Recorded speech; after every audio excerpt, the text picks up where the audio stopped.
It's your boy JT762, and in this video I want to give you guys 5 tips on how to stay sober. Alright, now you can definitely use all 5 of these tips while you're going to withdrawal, but this is really going to be geared for when you start to wake up, when you hit that sober state. Son of a bitch, everything is real, you know what I mean? When you finally wake up and you're going to start walking your way through life. So let's jump right into it, guys. I'm going to go from 5 to 1. Make sure you guys stick around for number 1. It's definitely going to be the most important thing that helped me personally get back into my normal life and start living a normal life again. Alright, so we'll jump right into it. Let's go. Number 5. People, man. People is going to be number 5, guys. You know, if you've ever talked to really successful people, you hear people in big business, they say you are who you surround yourself with. That does apply in our case as well, guys. Listen, it's going to be who you surround yourself with. You're going to have to make a point. At some point, you have to decide what relationships are worth having and what relations are worth not having anymore. What is going to potentially hurt your future and hurt all the success that you've gotten for yourself? What could possibly lead you back to going back down that path again? You don't want to go back there, and you do not need anything tempting you, guys. And listen, if someone is tempting you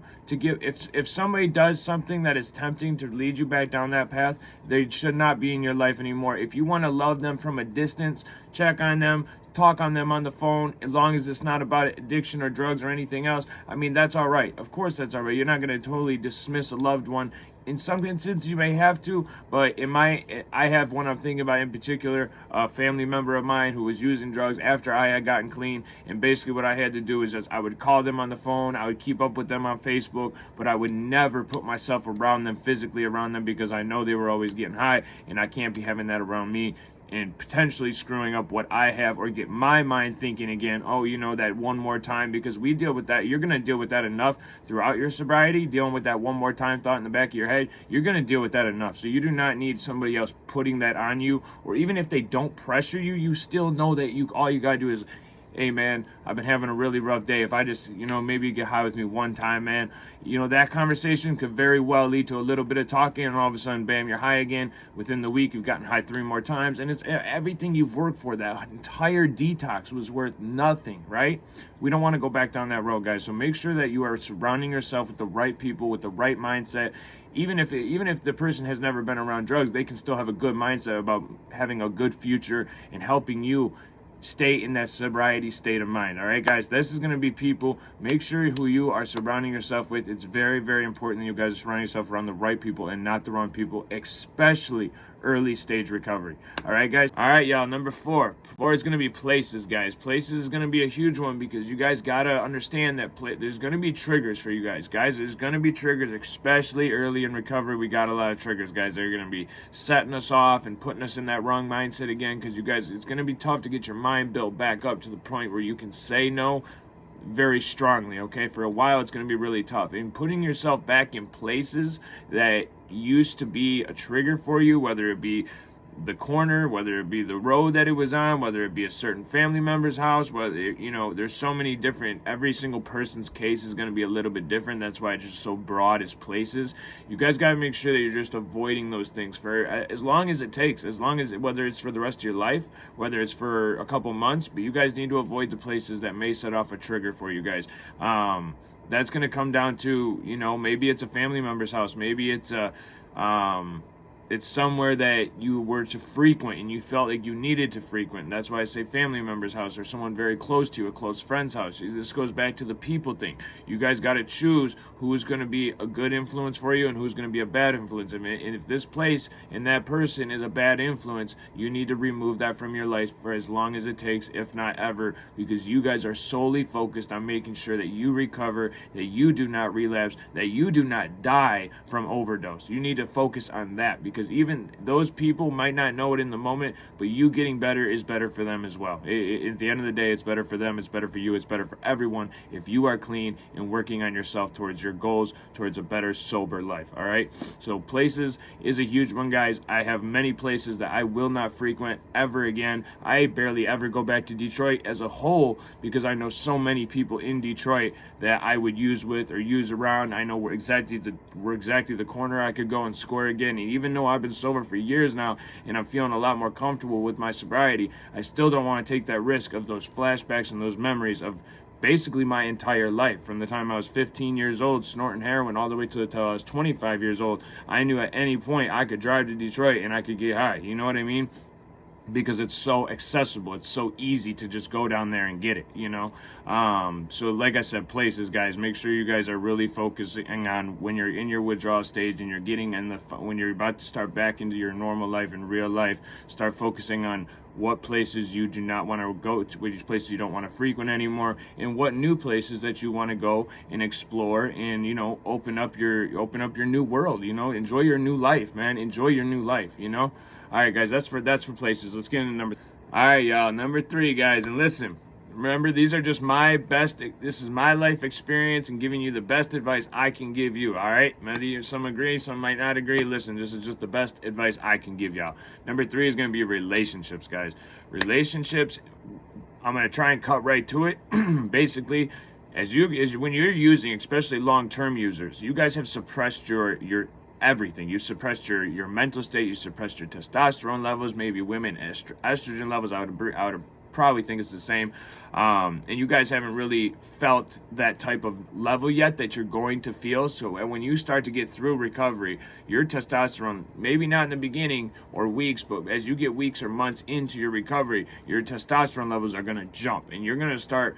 That girl in those meetings, that girl at the work, whatever it may be, is going to start to look prettier, and you're going to start to want to explore that relationship with all women much more than you ever have. And you're going to want to get into these relationships. And I'm not saying new experiences are bad, because they might teach you a thing or two. But here, let's get right into it. What can happen and why I say this. When you're early in recovery, you haven't figured out yet what you want out of life. You haven't figured out what you want, what you expect, and you're going to be learning that over the next few months and years as you recover. And if you jump into a relationship with someone and your expectations start to change for what you want or what you think you need, and you start to change as a person and their expectations start to change or whatnot, what that can lead to is a breakup and trauma, guys. And the trauma and the breakup and the hurt is not something you need early in recovery, guys. You need to focus on yourself until you've gotten to the point where you know what you want out of life, you know what you're expecting from your partner, and so on and so forth. Because you don't want to have a hurt. You get hurt. What happens when you get hurt? What happens when you have trauma? What did you do for all those years? You numbed it. You numbed it with the drugs. You just made that pain go away. You know what I mean? And what's going to happen is, if you get hurt bad enough and you're not strong enough, you might end up back on drugs. So that is why I say relationships number 3, guys. Just figure out yourself first. I'm not saying I'm not saying don't surround yourself with the opposite sex or enjoy their company or, you know, casual hookup here and there. I'm not saying none of that's bad. I'm saying that getting in a serious relationship early in recovery can lead to hurt and trauma, which can lead to you using again, is what I'm saying. And that's, like I said, that's my recommendation for number 3, guys. So let's jump out. All right, y'all, we are at number 2, guys, and this one is very, very important. All right, it was hard for me to decide between number 1 and number 2, but I chose number 2 to be honesty, guys. Honesty is so important, guys. One thing I learned about myself is that I can be honest. And through my years of drugs, like from a very young teenage all the way through to my mid and late 20s, I was on drugs, and I was constantly lying about everything I did. It was just easier to lie. It was easier to lie about where I went, what I was doing, what I'm doing, one more time, this is the last time. It was, you know, lying about stealing, lying about everything, lying to the people I loved the most, man, my parents, my partner, man, lying to the people I really cared about.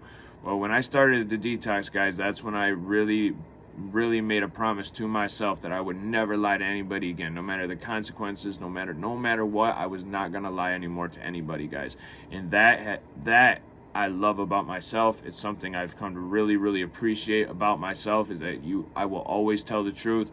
My partner, my parents, anybody knows that when I say something, I am not lying, because I have a track record now of constantly telling the truth. Even if the people don't want to hear it, I'm gonna tell you the truth. The honesty is so important, guys. Early in your recovery, you got to be honest with the people around you. You got to be honest about how you're feeling. They can't help you if you're not being honest. You know, let me throw you an example. You're at the doctor, you're dope sick, and you're trying to get on Suboxone, okay? And you lie to that doctor. I'm telling you a story from myself. You lie to that doctor about how long you've been dirty for, because you just want the detox to go away. So you lie to the doctor and say you've been clean for days now, and you know you might be able to fake it. I've been through so many Suboxone treatments. I was able to fake it at this point because I really thought in my brain I was far enough along. Well, I lied to him and gave him an extra day longer than I had actually been detoxing for. And so he gave me the Suboxone. And immediately within a half hour, I was in the worst withdrawals I've ever been in my entire life, because that is called precipitated withdrawal, which we are going to do a whole nother video on precipitated withdrawal and on Suboxone usage and dosage coming up very, very soon. But this, guys, honesty is so important. If I would have been honest with him, I would have had to go through my withdrawals probably for another 12 to 18 hours, and then I could have took the Suboxone. I could have been on my road to feeling better. But instead, I went through one of the worst experiences of my life because I chose to lie about it. I also went through another time of precipitated withdrawal, and I knew what precipitated withdrawal was, but I still decided to lie, and I still went through it again. Because when you're on drugs, you're not thinking straight, guys. You're not thinking straight. I think we can all know that and agree on that. But you need to be honest with the people that surround you. You need to be honest, whether you're going to the AA and NA meetings, whether you're going to a group therapy session, whether you're going to just talk with your sober friends or your parents, your partner. You need to be honest with them and let them know how you're truly feeling, because they can't help you or put you in the right direction or be there for you if you're lying still.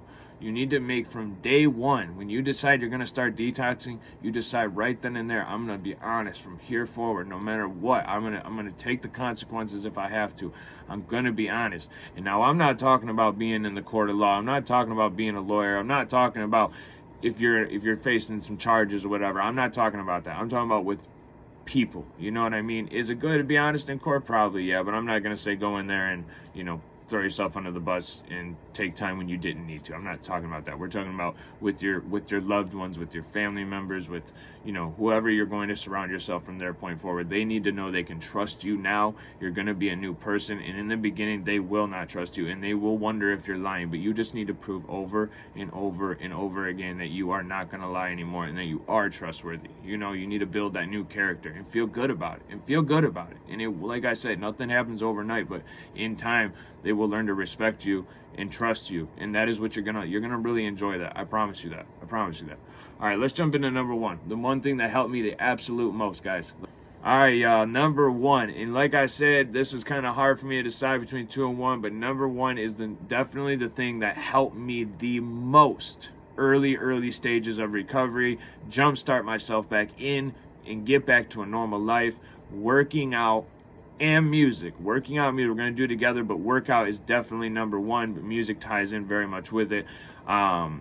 Guys, the second you can start to feel better, feel enough, even if you feel like crap, the second you can start to do the push-ups, do the sit-ups, get on a treadmill, start running on the treadmill, walking on the treadmill, walk around the block, whatever it is that you need to start, do it immediately. Let's say it like this. A car sometimes won't start, but you push it down the hill and you give it that little bit of jump start, and then it fires up and it starts to run again. You guys need that in your internal engine. You guys need that jump start. And to get back into feeling normal and feeling good again, I'm telling you right now, there is nothing better than working out, physical activity. I'm not saying go to work. I'm saying physical activity. I mean, you might have to go to work and you don't have a choice. Just how everybody's case is going to be different. But the second you can start doing the push-ups, the sit-ups, the treadmill, whatever it may be, the second you can start working out, I promise you, your engine is going to start running faster and quicker, and this will make this process, the bad parts of the withdrawal, this will make it go by so much quicker, so much faster. If you know somebody that's going through this, if you're going through this, you need to relate this. If you didn't get anything else from this video, this will help anyone that is going through withdrawal or into early stages in recovery feel good about themselves, get their body feeling right again. I'm telling you guys, I've detoxed so many times. So many times have I detoxed. And the couple times that I started to work out after my detox or in my detox, it lasted a quarter, a half, the crappy feeling, the depressional feeling, the sad feeling, all those crappy feelings that you feel, I promise you guys, they were all so much less when I started to work out. I promise you. And when we're going to talk about music just for a second, don't be jumping into the old music you listen to. Don't be listening to, you know, any music that makes you vibe like you used to or think about your old life. I'm talking about inspirational music, man. Put on something that'll make you really feel like, wow, I love life right now, man. Like I do have something to look forward to. You know, find some inspirational music, and really just jam out to that, guys, because that also is going to help your mindset start to appreciate life a little more, start to appreciate your loved ones a little more. Music is definitely huge, guys, but make sure it's inspirational in the beginning stages. I'm not saying never listen to the other music again. I'm just saying in the early stages of recovery, definitely listen to inspirational music rather than be listening to some, you know, music that puts you in that old mindset, because you want a new mindset. You want to start thinking about your future and thinking about new and better things and improving your life in every way that you can, right? So listen, guys, this was my video here, 5 tips on how to stay sober and to help you get through your detox. And I hope you guys got something from this video. If you did, I would really appreciate a sub, guys. A like on the video, a sub, because this video right here is going to be my first video out of so many that we start talking about recovery and how to get a better well-being for people that are addicted to drugs, guys. This is my new, I'm a gamer. I've been a gamer my entire life, but this is, I feel, a much more sense of purpose making this type of content. It makes me feel a lot better making this type of content rather than making the gaming content that I've been making for so long. So I really want to make a little shift here and start really focusing on recovery and helping other people. You know what I'm saying? So that's really going to be what we're shifting towards. So if you guys enjoyed this video, please let me know in the comments. If you guys want to hear anything else about drugs, detox, new life, sobriety, please let me know in the comments, and I'm going to start getting these videos out as much as I can. And I really appreciate anybody that's jumping on with the journey with me, guys. We're going to get a lot deeper, and we're going to talk about a lot more stuff over the next couple weeks, okay? So make sure you guys drop the sub on the channel. Make sure you guys drop a like on the video. I appreciate it so much. Again, my name is Jake G762, and thank you guys so much who made it this far in the video, man. I really do appreciate you guys. Thank you so much. We'll see you guys soon. Stay blessed, everybody.